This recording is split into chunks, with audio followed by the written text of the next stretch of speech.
தமிழ் சினிமாவில் லட்சக்கணக்கான ரசிகர்களை கொண்டு தமிழ் சினிமாவின் நம்பிக்கை நாயகனாக ஜொலித்து வருபவர் நடிகர் தனுஷ்.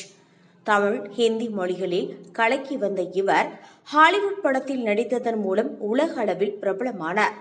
நடிப்பு, தயாரிப்பு, பாடல் எழுதுவது, பாடுவது, இயக்கம் என பன்முக திறமை கொண்டவர்தான் நடிகர் தனுஷ். இவர் நடிப்பில் வெளியான பெரும்பாலான படங்கள் சூப்பர் ஹிட்.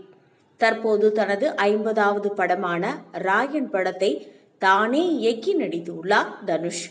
படத்தை சன் பிக்சர்ஸ் தயாரிக்க ஏ.ஆர். ரஹ்மான் இசையமைத்துள்ளார்.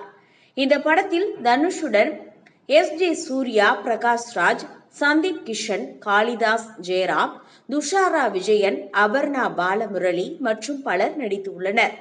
படம் ஜூலை மாதம் 26ஆம் தேதி உலகெங்கிலும் திரையரங்குகளில் வெளியாக உள்ள நிலையில் படத்தின் இசை வெளியீட்டு விழா சென்னையில் தனியார் கல்லூரி மைதானத்தில் கோலாகலமாக நடந்து முடிந்தது. ராயன் படத்தில் இடம்பெற்றுள்ள 5 பாடல்களும் படக்குழுவினர் வெளியிட்டனர். மேலும் மேடையில் ஏ.ஆர். ரஹ்மான் மற்றும் தனுஷ் ஒன்றாக பாடிய பாடல் வீடியோ தற்போது இணையத்தில் வைரலாகி வருகிறது.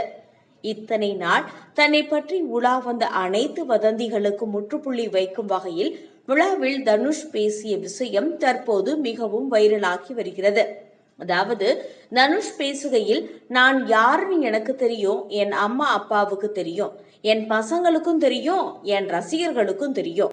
ஆரம்பத்துல இருந்தே அதிகமா பாடி ஷேமிங் ஆளானவன்னா, தேவையில்லாத வதந்திகள், கெட்ட பெயர், முதுகலை குத்தும் சம்பவம் என பல விஷயங்கள் நடந்தாலும் இன்னமும் நான் இப்படி உங்கள் முன்னாடி வந்து நிற்க காரணமே நீங்க தான் என்று பேசியுள்ளார். இதை பத்தின உங்க கருத்தை கமெண்ட் பாக்ஸ்ல பதிவு பண்ணுங்க.